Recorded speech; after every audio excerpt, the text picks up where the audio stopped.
not long ago, I saw a group of young lads having fun playing with balloons on the street, and I say to my fiance, "Oh, look at them! Even though they are young adults now, they are still having fun with balloons." And he said to me, "No, they are doing drugs." UK still throw this kind of surprises to me. Last week, I shared things that the UK does better than home. You might have thought, like, Winnie, surely there are things that UK still baffles you. Oh, there is. Hi, I'm Winnie, Taiwanese, 8 years in Yorkshire, and today I would like to talk about things that I still don't get after 8 years in the UK. So the first one is about the social greetings and the norms. Are you alright?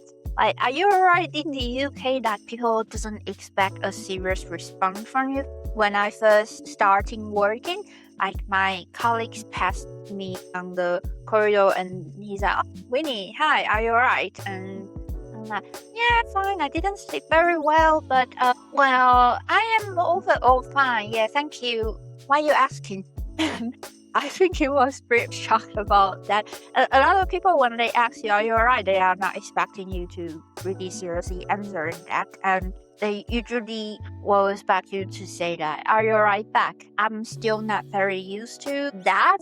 When people ask me, "Are you alright?" I'll be like, "Oh yeah, I'm fine." But I'll forgot to respond back, "Are you alright?"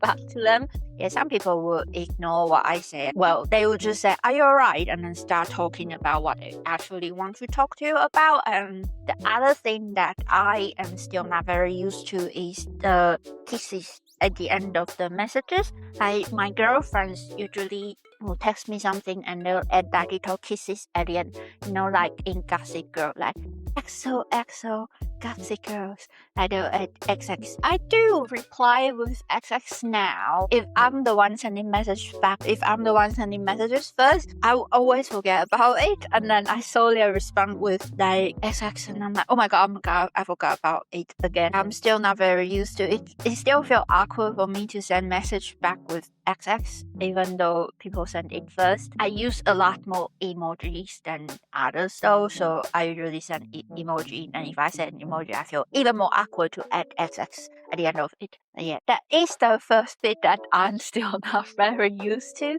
But yeah, the second one, it might be a bit controversial, but I really don't understand salt and vinegar. I know everyone eats fish and chips with salt and vinegar, but what I don't get more is crisps. Like, there's salt and vinegar flavor crisps, and it's quite popular.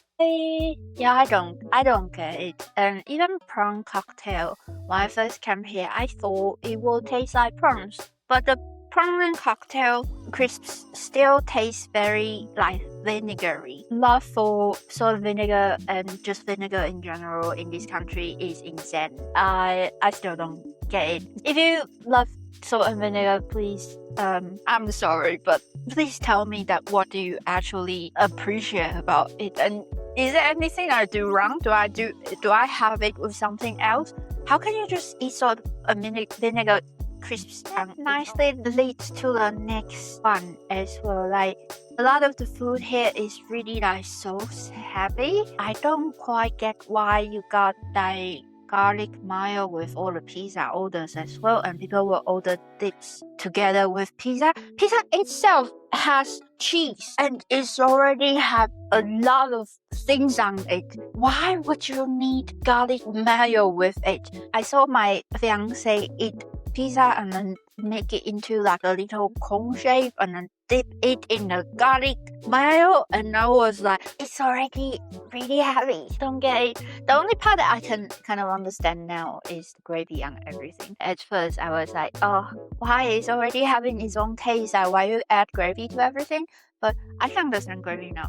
But garlic mayo with pizza is still another level of things that I can't really get to the bottom of. I don't do it myself. I try, but I feel like that pizza already have like its own strong sauce. I haven't got it now, just like overpowering it. But yeah, I respect each other's choices. I just say that it is heavy, very heavy. Why is it something so? The next one that I still not very used to is Speedy bicycle everywhere. With a lot of food delivery these days, you can see they all have a container bag at the back of the bicycle. They always speak to everywhere.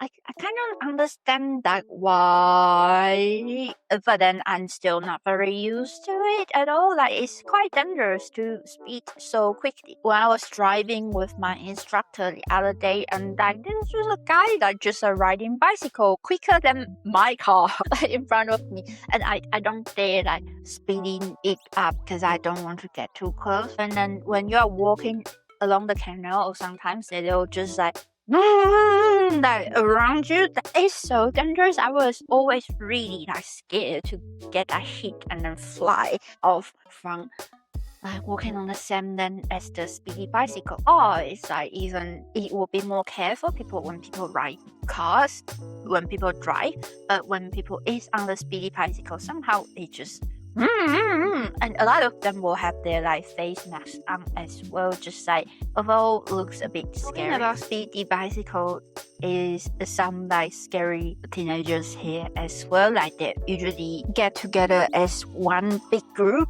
Because I'm a small Asian lady, so sometimes the teenagers here, if they are like elder teenagers, they are bigger than me. And when they are in a big group and gather together in a dark lane, that it makes me want to avoid. My friends also told me a scary story about like he's an adult man and he got like robbed off by a group of 14-15 years old. And I briefly mentioned that when I first bought my house on the first moving day, my garage got broken in, and it was a few teenagers working on it together as well. I don't quite get it. Like in Taiwan, that is the time for teenagers to go home. We do have scary teenagers as well, but like they are not so visible to most people. Scary teenagers are kind of everywhere here. For me, teenagers supposed to be going just between schools and home and not like wandering around on the street with balloons at night. There are like nice teenagers here, obviously. It's just probably because I'm paying more attention to the scary ones because I want to avoid them. I'm still not used to that at all. Next one is weed smell everywhere. When I first moved here, people told me, oh, there's weed around here. I'm like, this is under the daylight. Like, who will be doing weed so early? Like, I never able to smell it before, but just one day when I was walking on a high street, can suddenly smell it. And once you can smell it, you wouldn't forget the smell. Sometimes it's just like walking behind someone that you can smell that they have a bit of weed smell. I personally don't really like the smell. This is just surprising that you can smell it everywhere, like very easily, especially around like a small lane on the high street. That is really, really obvious. That's something that I'm still not used to. I don't know whether I'll ever use to. The next one is no high-speed rail. Still surprised me. There's talks about HS2, but it was cut back to only to Birmingham now. So there's no high-speed railway to Leeds. They also talk about to speed high-speed rail down, so it's not high-speed rail. Like, as a developed country, that having high-speed railway, I would say is really beneficial. From Taipei to Taichung, like my home city, it only take about an hour. The distance is about from Leeds to London, but it usually take about 2-3 hours from Leeds to get to London. I think high-speed railway will actually help with developing around this country because currently it's really imbalanced between the south and the north. I guess when it actually happened, I might be more surprised at how delayed the high-speed railway might be. I hope not, but that is usually I'm always surprised about how many strikes there are in this country. Like, don't get me wrong, I understand that people are asking for something. That's why they go on strikes. But it's quite frequent. And there was one time when I went down to London when the strike was happening. Elizabeth line was still running at the time, and I can't get out and of the station. I was really worried there were people stepping on me, and I'll miss my train going back to Leeds. Yeah, that was not a pleasant experience at all. Always pausing, delaying, and stuff. Like today, I'm going to Leeds, and then there's no train running today for some reason. And yeah, I'm still not used to that. I'm still complaining about it. I think when I'm saying I'm not used to it is that I was still like, oh God, why this happened again? We'll see whether there's actually one day that it will no longer a surprise to me. And then I will say, well, it's just life. Life in the UK is just like this.